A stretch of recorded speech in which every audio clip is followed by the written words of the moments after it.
All right, so Ray, I've recently been to a lot of these Ford dealerships, and one common theme across all of them is that these big body Broncos, the ones that you remember you could not find 12 months ago, that had $10,000 market adjustments on every single one of them. Well, now they're stacking up, and I said this a few weeks ago, and we talked about this, but now it's hitting the news. And it's Ford that's going to reduce their Bronco production, and they're not laying off workers that are directly affected or directly connected to these Broncos, but they're going to reassign them. And what we've seen a lot, so we just recently saw this with the Jeep Gladiator, when the production has to get cut, a lot of times these companies have to do layoffs. So I think probably we're going to start seeing more rounds of layoffs coming from Ford, and we know more from Stellantis. But I want to stay on Ford here for this discussion, just talking about these Broncos, and they're stacking up absolutely everywhere. We're seeing prices come down, but still, it's just not enough. So what's Ford got to do now to get some of these things to move? Well, let me ask you a question, because you spend more time at dealerships than I do. And you've literally witnessed inventories grow while you've been doing this. When you have conversations with any of the staff at any of these dealerships, what do they tell you is going on? Because I mean, it's almost as if customers turned on a faucet when they first came out and they got, I got to have one. And now that they're readily available, customers have turned off that faucet and they go, I don't care, I don't want one. Well, I mean, what has happened? So at this Bronco, I'd say Bronco dealership, it looked like a Bronco dealership. They had about 50 of them around here. But at this Ford dealership that I went to, I did talk to one of the salespeople, and his concern wasn't that he didn't mention the Broncos, but his big concern was around the F-150s.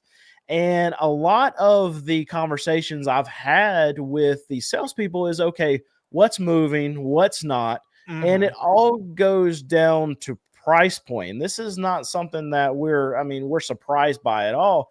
And they're like, okay, if you give us a bunch of these Broncos, these lower level trim, not Broncos, I'm sorry, the lower level trim Mavericks, then they can move those all day long. But they're getting worried about these F-150s. And not only at this dealership that I went to, where the Broncos stacked in places that they even shouldn't have been. I mean, they were parking cars on dirt. Like, it wasn't a good look. Gotcha.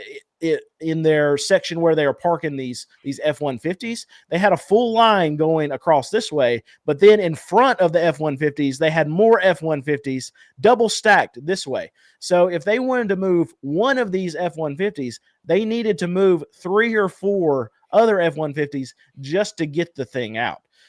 So it's a massive stack up that we're seeing a lot of these, especially Ford dealerships, especially Stellantis dealerships. Now, Stellantis, recently they've done a little bit better in the last few weeks or so, and I think it's due to incentives and prices getting lowered. Well, who would have thought? It's always to blame on something else, but if you just lower the freaking prices, they're trying all these other different things. They're trying to drum up attention in all these different ways, when at the end of the day, you just got to lower the freaking price, right? It's not rocket science. Anytime you're trying to sell something, your customer isn't going to say, yes, I'll take it, until the value that you've built up in the vehicle exceeds the amount you're asking for the vehicle. And so far, for the longest period of time, what we've seen is people don't see the value at the MSRPs that the manufacturers have at the moment. So what do you have to do in order to get people to perceive a better value? You have to lower the damn price. Okay? I mean, I've related this story to you. When I took a hiatus from the car business, and my wife and we moved out to Arizona, and I opened up a Golf USA franchise, and I had that store for 5 years. And the best sales volume day I ever had at my Golf USA store was my first day of my going out of business sale. proving yet again that if you lower the price enough, people will buy this stuff. And so I guess the point is that as manufacturers, you can't be so greedy that all you want to build is the expensive stuff that most people can't afford. And once you start building nothing but the expensive stuff and it starts stacking up on your holding lots and then at your dealers' lots, well, the only thing left to do is to lower the price until somebody goes, okay, I'll buy it at that price. But anything above that price, I'm not interested. And that's what they've done. They've created this almost a self-fulfilling prophecy of taking hot products and turning them into ice cold products because they priced them too high. So, as you know, I recently went to the auto show, and one of the vehicles they had on stage for Ford was not the big body Bronco. I know we're talking more about that because of the production cuts, but it was the Bronco Sport. Yes. And the one that they had on the stage, they said that it was starting out at $30,000. And the thing about it is I go to a lot of these Ford dealerships, and when I go to any dealership, I always try to find the cheapest new vehicle that they have for sale. And it's never the Bronco Sport. They're usually coming in around $35,000 to $40,000 around that range. It's always like the Ford Escape, and the cheapest one that I've seen is right at $31,000 on one of these Ford lots. So it's really frustrating. Frustrating is the word I'm looking for. When I go to this auto show and I see the one that they're showing off is this very pretty blue Explorer, Bronco Sport, and they're saying, okay, we can get it at $30,000. But in actuality, when you go to these dealership lots, you're never going to find one of these Explorer Sports for that $30,000 price point. Now, if they could get these small SUVs that people actually want, and I would argue that people want an Explorer Sport more than they would want a Ford Escape. But if you can get those to consumers for around that $30,000 price point, I think we're probably not having a lot of these problems that we're seeing right now at a lot of these Ford dealerships. But no, Ford's not really leaning into that. They're putting more production in the stuff that they're going to make more money on, and not what dealers can actually move as far as volume. And I hear a lot about this from not only the sales staff but sales managers at these dealerships. Were there any cases when you were running your stores where manufacturers were just getting you all of the wrong product, and it seems like the right product was never getting into your hands, or they weren't going to where the customer was trying to be? Well, I think in a lot of cases, what happens is they know what the right product is, and it's hot, and they make it in limited numbers, and so they won't allow the dealers to order as many of them as they'd like.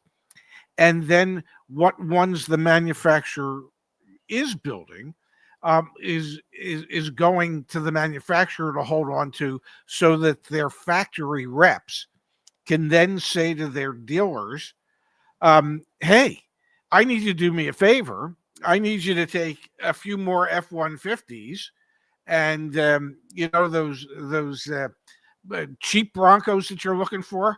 You take 15 more F-150s, and I can find you 5 of those really hot Broncos that you're looking for. And so they just become bargaining chips for the manufacturer and the factory rep to persuade dealers to take additional inventory that they don't want in order to get their hands on the inventory that they do want.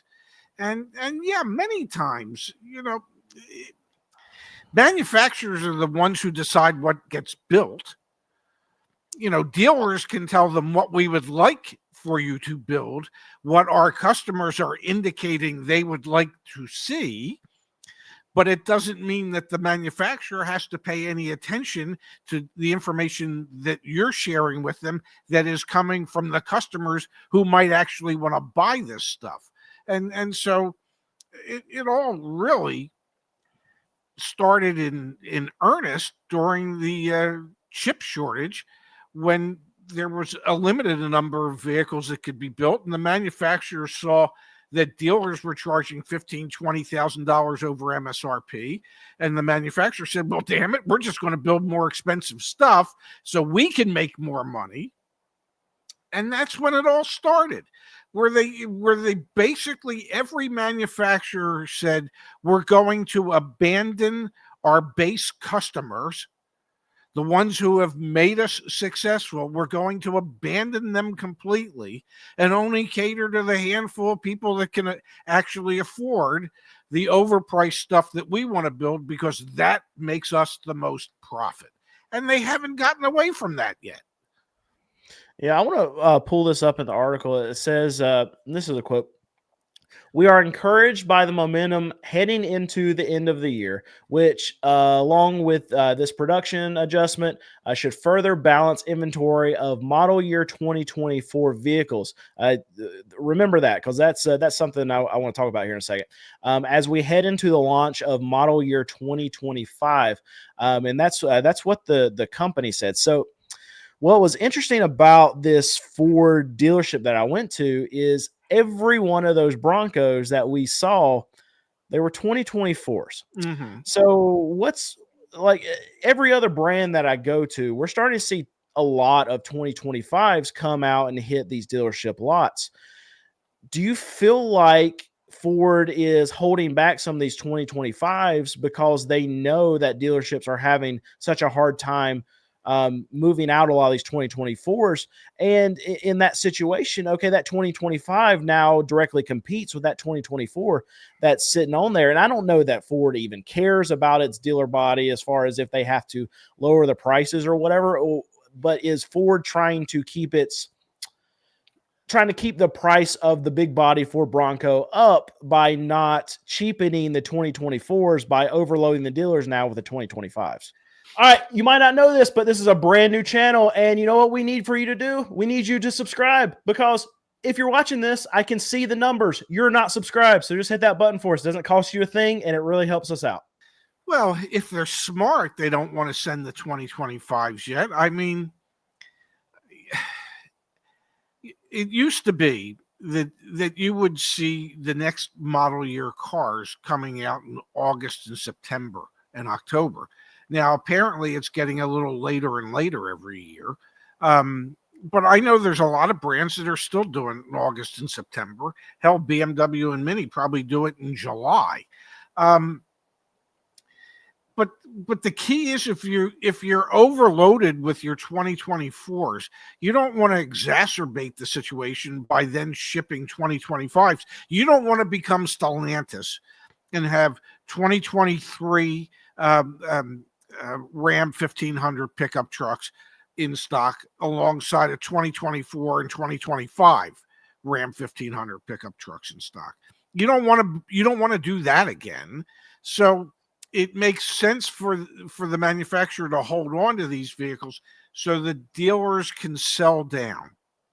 And I know, when I ran dealerships and I had last year's model year car and this year's model year car, and the 2025 might be $300, $400, $500 more expensive than the 2024, and people were looking for a deal. I mean, literally, I'd tell them, I got a year to sell this 2025. You want a deal? Take one of these 2024s off my hand. I'll work with you on that. But I've got a whole year before this 2025 becomes distressed merchandise. And I'm curious in that scenario. So I talk about this a lot because the 2025s are coming in and they got to get 2024s out of there. Especially like I went to a Jeep lot and they had 20 2024 Gladiators sitting on their lots.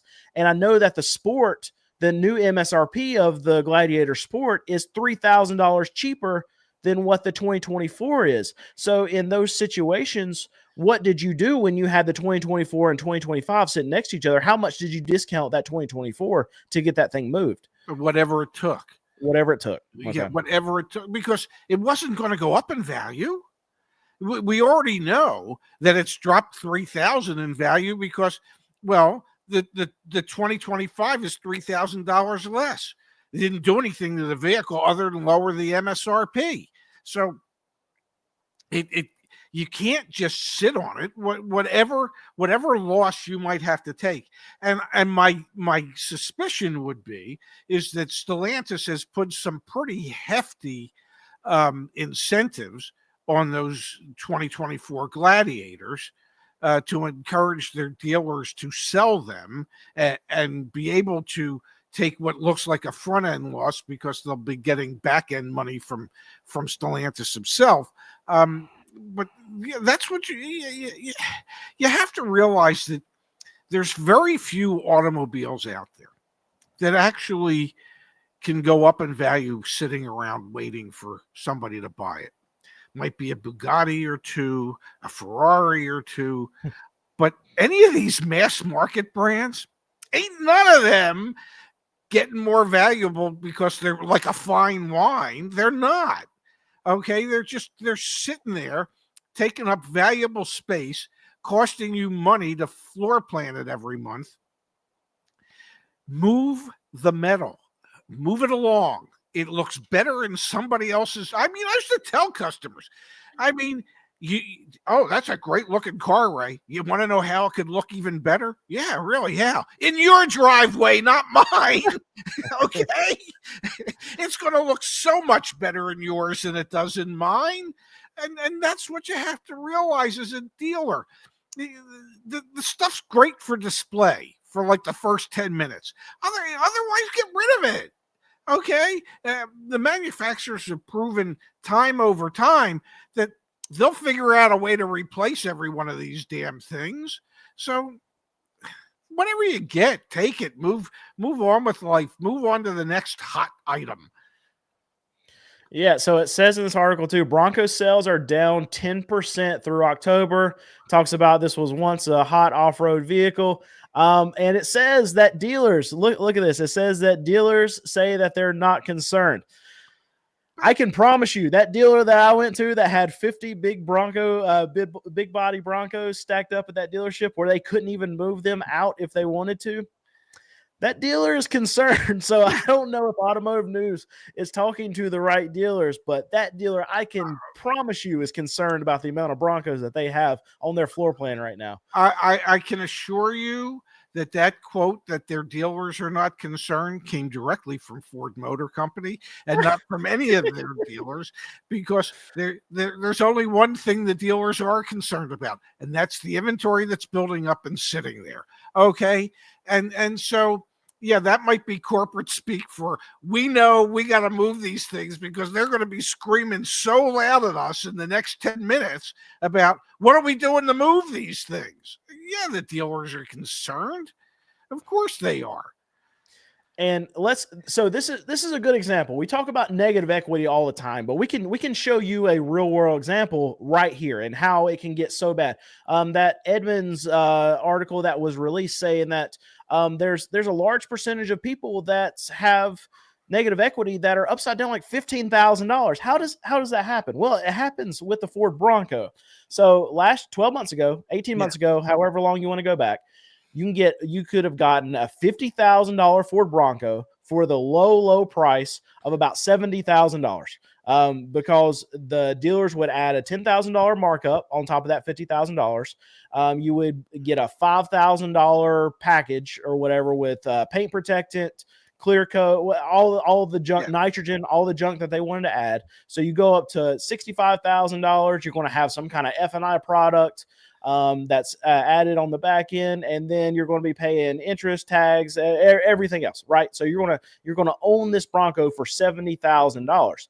Now you fast forward to today, 12 months later, and that same $50,000 Bronco that is the same year model that you bought is now on a dealership lot right now at MSRP for $50,000. But no, because they have so many of them, you're going to be able to get 10, 15% off of MSRP at this dealer lot because they need to sell it and they need to sell it right now. So just in a short 12-month period, that customer that paid $70,000 for that Bronco over a year's time, I mean, you're not really paying down principal in your first year. You're just paying interest. And they're going to pay the minimum monthly payment. So they probably still owe $67,000 on that Ford Bronco that now, because it's used, is only worth in a down market on the Ford Bronco 40,000, maybe $37,000.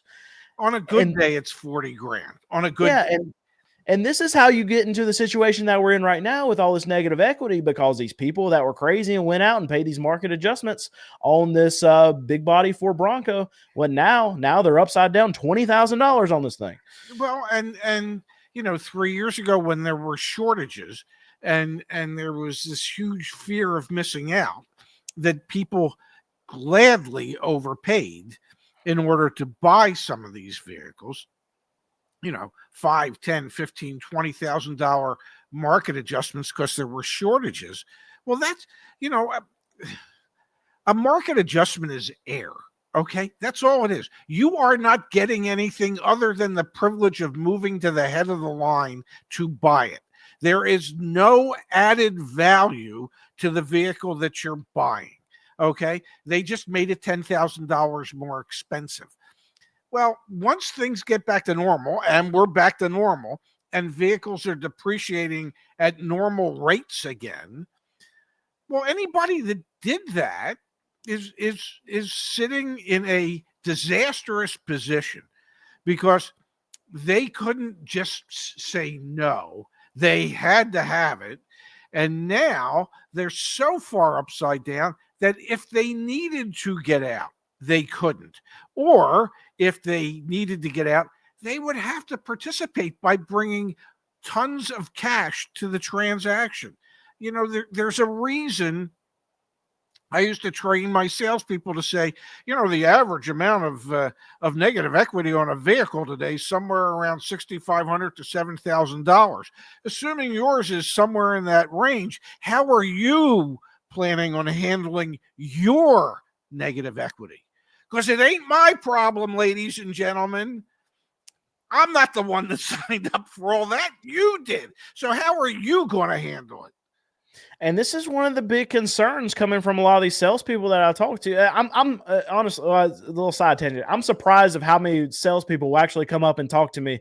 When I'm there at these dealerships, a lot of them will know who I am, know I'm there to film or whatever. And because they know I'm not a customer or whatever, they'll just tell me everything that's going wrong with what in their dealership. But one of their constant concerns, and I've heard this from franchise manager, I've heard this from just salespeople that are dealing with this on a constant basis, is that there's so much negative equity coming in that it's now taking out sales. Like customers will be, okay, I'm ready to sign up. Let's trade in my vehicle. And they're like, well, you're 12 grand upside down. We would love to do this. Let's get it done. You just go to your bank and grab that 12 grand and we'll get you into this new vehicle. And they're like, oh, looking at them like they're stupid. What are you talking about? I don't have $500 in my bank account. What am I supposed to do about 12 grand? And traditionally in the car market, this negative equity has been able to just roll over to the next vehicle and there hasn't been any issue. But the negative equity amounts are so high now that there's no lever that these dealerships, these franchise managers can pull to get you into this next vehicle. And it's hurting sales and it's hurting the whole car market because we need transactions to happen. Well, even if they could figure out how to do it, once they shared that payment with the customer, that would put an end to everything. If the average car payment today is about new car payment today is about $750. Yep. If somebody walks in and they're $6,000 upside down, okay, their car's worth $6,000 less than what they owe on it. Well, that $6,000 could translate into an additional $120, $150 a month in your payment. And if the payment they were at when they bought the car was a comfortable payment of $700 a month, they're certainly not going to be comfortable at $850. So even if you could get the bank to agree to the deal where the customer doesn't come up with any money, the payment could be so shockingly high for those folks that prevents them from moving forward. There's just certain things as a salesperson um, that how you frame it to your customer. You know, I mean, I would, if I was working in a dealership today and I was a salesperson, I would probably print out that Edmunds report showing that average, no, seriously, showing that average negative equity today is $6,500. And I would share it with the customers. I don't know if you've seen this. This was recently published by Edmunds, and it indicates that most people today have somewhere between 6,500 maybe $10,000 of negative equity associated with their trade. I don't know if that's the case with yours, but let's assume for a second that it is. Have you given any real thought as to how you'd like to handle that?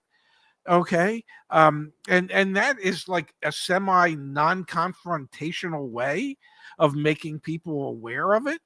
Um, eh, it's the same as I used to do, train the salespeople to say, the banks are looking for customer participation today. They'd like to see you put 20 to 25% of the purchase price down. Now we're looking at this $50,000 vehicle. 25% is $12,500. Just out of curiosity, were you planning on putting that or more down? Okay. Not saying I'm the one asking you for the $12,500. The bank is asking you for the Right. $500. And how close to that can you come? And at that point, when the customer wanted to say, well, I've got 500. Okay, what about the other 12,000?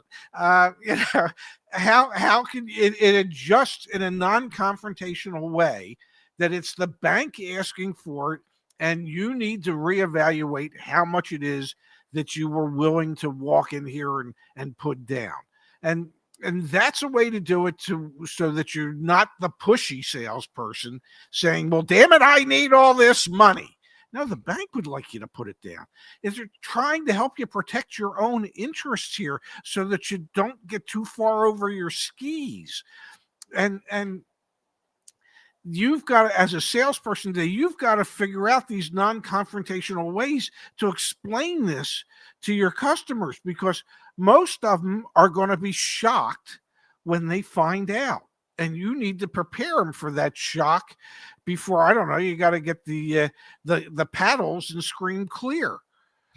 So here's a management question for you. So if you were going through this market right now and you were one of these franchise managers and you knew that a lot of these customers were going to be denied, or you're dealing with this negative equity crisis, and you get almost to the finish line, and then deals just evaporate because of the amount of negative equity that these consumers are not aware that you just can't magically make it go away for them.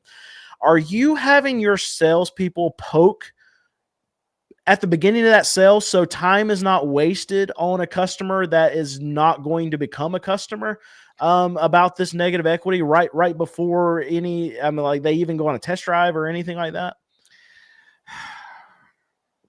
You here This is the difficult part. That my son and I at Car Edge, we preach, just go and get an out the door price. Don't worry about your trade. Your trade is a separate transaction. But the reality is, you have to know where you are in this process. You have to know if you're sitting on $7,000 worth of negative equity. As a manager of a dealership, you want to train your salespeople to be able to get the information they need from their customers to determine early on what type of negative equity position they might be in. So we teach customers one thing at Car Edge, and then as a manager, I would teach my salespeople something entirely different, because I wanted them to become friendly enough with their customer that the customer would share that information with them. And I know that we always promote a close to the vest negotiating tactic for salespeople. I mean, for customers. But the reality is that it has to be a collaborative effort. And I can appreciate why so many customers don't feel comfortable entering into a collaborative agreement with a salesperson, because most salespeople haven't earned the right to do that through the way they ask questions and interact with their customers. So, as a salesperson, you need to be trained to do it in a non confrontational, friendly manner where you're just asking some questions, and occasionally, and when least expected, somebody might blurt out the information you need to know rather than make it like an interrogation.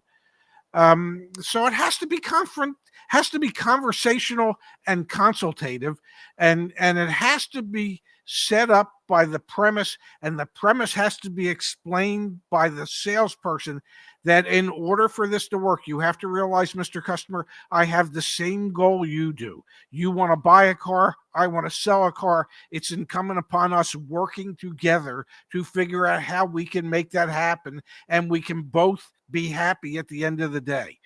Okay. I get that it can't just be all me, or it can't just be all you. It has to be the two of us working together. And so even though we train our customers to take the hard approach of just give me the damn out the door number, if you go to the right dealership and the salespeople are trained properly, you can feel comfortable enough understanding that it really takes a collaboration to make the whole damn thing work.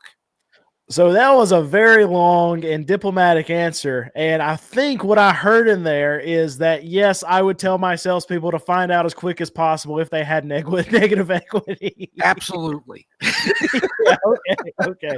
Good. I want to make sure I understood that correctly. And for our viewers, I speak Ray, so that's exactly what he said.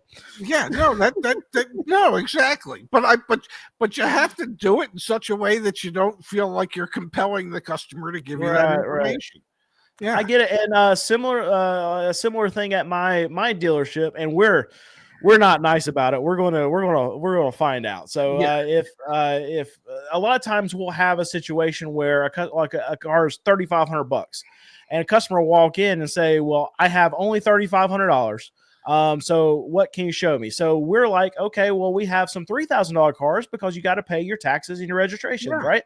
So it's going to be like 3125 or what it is. It's not much more than $3,000, yeah. but you can't get into that $3,500 car because you only have $3,500, and the government's got to get paid. And we don't negotiate here at our dealership. We don't go through that whole spiel, but we say, okay, if you got $3,500, then let's look at some $3,000 cars. So what do? They walk right out to our lot, and every car that's got $3,500 on the windshield, that's the one that they want to look at. So they come back in and say, okay, I want to test drive this $3,500 car. And we're like, well, okay, well, the total price is going to be this. Do you have this? Because you said you only had $3,500. And usually the case is, well, no, I've only got $3,500, but I want to drive it anyway. And you know what always happens. We don't negotiate, but they leave with a $3,500 car out the door. So it is people. I'm trying to think of a nice way to say this. People always want more than what they can afford. Yeah. Okay, it happens.